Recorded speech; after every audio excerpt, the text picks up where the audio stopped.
warm your asses up. I thought I'd come out here pissing on everybody, you know, run on stage pissing on everybody, but that's not a good idea. Back up. But I know I said it was opening the show. Oh my God, what's going on? I'd really like to thank you guys for coming out tonight, though. I really appreciate it. My name is Jeremy Kennedy. I'm the comedian, and I'm sure the art tribe is appreciated and tailgaters. It's really a change from my usual Saturday night. I usually just, you know, masturbate myself to sleep.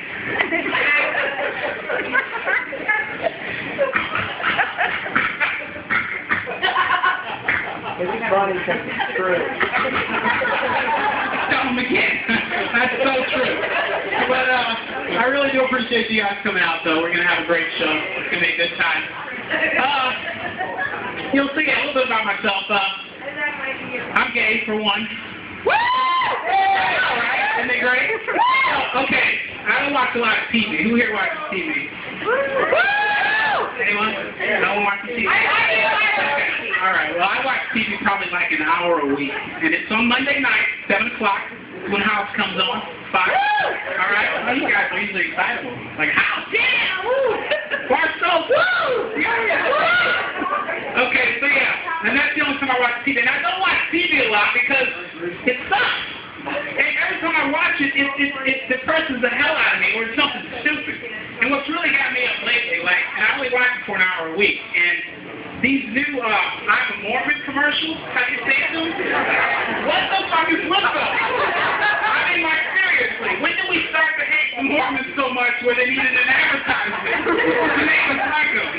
You know? And you know how they start out, you know, the guy runs out of his house and he's stretching and he's like, I start every day with a run. I go to work, come home, I eat dinner with my kids, and I'm a Mormon. I'm like, what the fuck? That's because of a 5-hour energy commercial, you know? I was fucked up with that.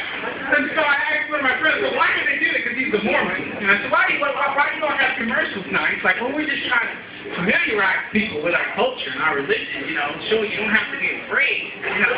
It's like, it's having the opposite effect. It's really pissing me off. I don't like you guys at all now. So I was like, you can make a commercial about anything like that, you know? You know, could you imagine father saying, you know, well, I get up every morning, I take my son to school.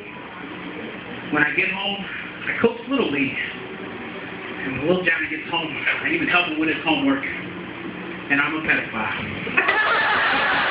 You know, could you imagine that? And you can be sitting in front of the TV like, what the fuck? You know, how many people are going to be like, see, honey, you're just like us. Help him with his homework. Why can't he live in the bus stop? I don't understand why.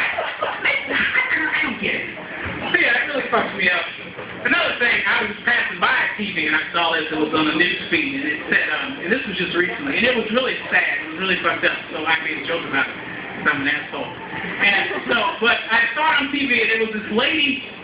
She shot her 2 kids. She killed them for being mouthy. Okay, she killed them for talking back, basically. And I was like, that's so fucked up. How can I make this funny? So I was thinking to myself, how do you go from, you know, there had to be signs before that. How do you go from, you know, you get smart one more time, you can crack for a month.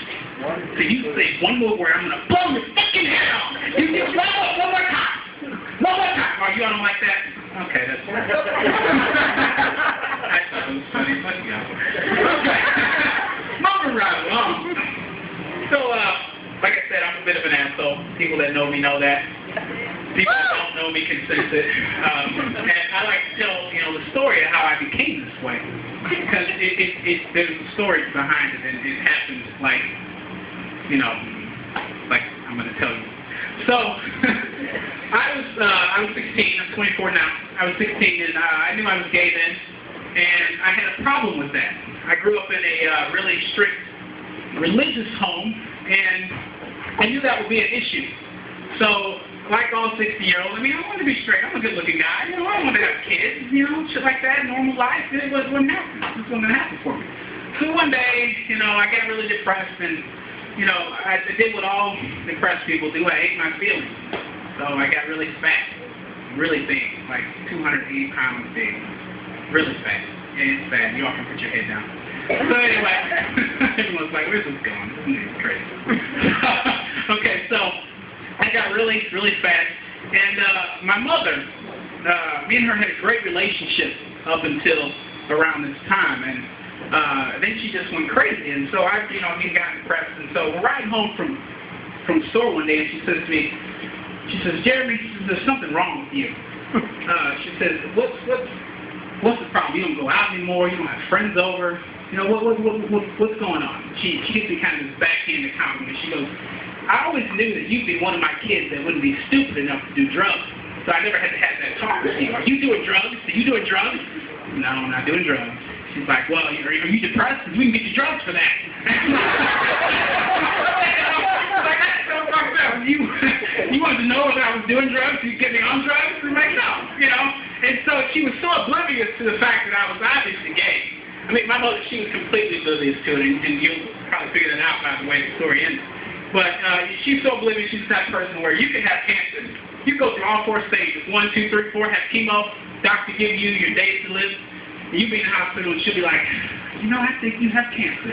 You're like, no, bitch, I got 2 weeks to live. That's what I got. That's how clueless she was.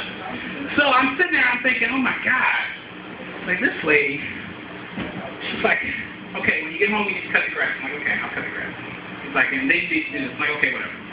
And I'm like, she's like, I don't know what your problem is, but you need to shape out. And I'm thinking, bitch, my problem is I'm a big fat homo, and you're a bitch. That's my problem, you know?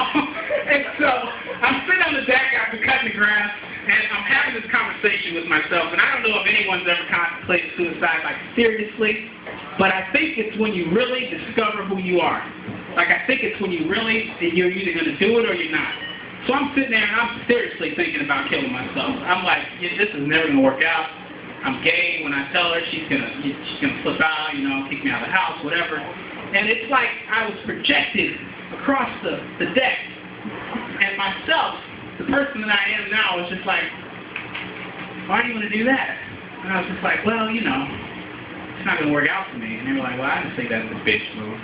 I was like, okay. And so it's like, so what would you do? What would you do? It's like, I'd tell her. You know, you're going to kill yourself, she might as well kill herself too, you know? Okay. So I decided to go tell her. And so I'll never forget it. She's in the mirror, and she had one of these mirrors, you know, where she has the magnifying mirror, where you have it this way, and you're just as ugly as you are, and you flip it, and you're 5 times as ugly as you are. And she was using one of those. And she's putting on her eyeliner or whatever, and I'm like, hey, I need to talk to you. And she's like, hey, what's going on? You know? And I'm like, I think I'm gay. And I saw her, and her hand kind of twitched. It's like it was the smallest little twitch, but it was scary as hell. Her hand kind of twitched, and she kind of, you know, ran the pencil all over her fucking forehead. And she kind of wiped it off, and she goes, oh, don't be gay. That's all I got. That was all I got out of her. And I'm thinking to myself, wow, don't be gay. Well, thank you. Like I had a fucking switch in my back, you know. I just, whoa, no problem. Thank you. You know, I was unclear about it at first, but now that you cleared it up for me, don't be gay. I got you. Thank you. Thank you. And so I'm like, okay, don't be gay. And I'm like, man, it doesn't really work that way. And before I knew it, I was coming at myself 5 times as ugly as I was. This bitch hit me with the mirror, okay? She punched my shit with this mirror, okay? Glass all over the place. When I stumble back, I fall on the floor. Anyone remember Lion King? Yeah. Where Scar jumps on Simba at the end and kind of flips him over? Well, I look up, and that's how she's getting ready to dive on me, okay? She's pouncing on me, and she has this mirror in her hand, and she is just beating the hell out of me with this mirror, right? And everything is happening in slow motion, no shit. And every single blow is like happening, and her face is like demented. She is trying to destroy me. And I'm sitting there, and I'm thinking to myself, this lady's going to kill me. And a voice inside of my head saying, get her the fuck off of you. Get her off of you. I'm like, that's my mother. I don't want to hit my mother. And he's like, she's going to fucking kill you. So I finally, I kicked the bitch across the room. Okay, I kicked her into the bathroom, okay. And so I get up, and I'm running down the hallway, and she's just screaming. She is screaming like Lord Voldemort, Harry Potter. She's just like, and so she calls my little bitch, she goes, this room was in the hallway, and this little fucking traitor, okay, I did everything for him. He runs out trying to stop me, right? I just stiff arm his ass, and boom, he falls up against the wall and shit. And so she's coming on out. I'm like, I jumped to the landing of the stairs, and we had a split-level home. And, you know, I'm kind of, you know, trying to catch my breath. I can't believe what just happened. I'm bleeding and shit. And when I look up, there's this TV coming at me, okay? And it's a little 13-inch TV, like from the kitchen. It's coming at me, and I barely get out of the way. I mean, I'm one step away. You can see Precious just like that. Just like that. I saw that movie, I was like, wow, this is my life. Without the baby and the HIV, yes, this is my life. No. And so I get to the bottom of the stairs, and she's like, you know, just screaming at me, you know. And I'm talking all shit to her and everything. But after that incident, I was changed. Like, you can't possibly be the same after something like that. After your mother attacks you, calls you a homo, beats the hell out of you, you can't possibly be the same.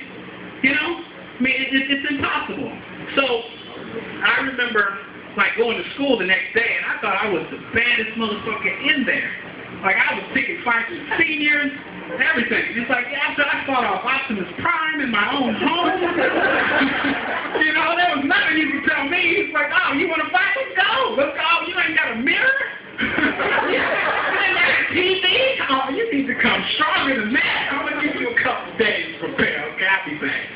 And so, I mean, it was just one of those things where, I mean, that's when everything changed for me.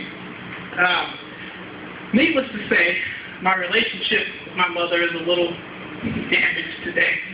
I know she's still alive, because when I drive by her house, I feel the evil. No, I'm kidding. I talk to her occasionally. And she recently, she expressed regret. She really did. You know, she's like, you know, I did make a mistake when raising you. And, you know, I was all ears. I was like, oh, what? Did you weren't more compassionate? You know, you weren't more caring when I was going through that? You know, you weren't more understanding? She's like, no. I regret I missed you with that TV at the top of the stairs. That's my time. You guys have been great. Thank you.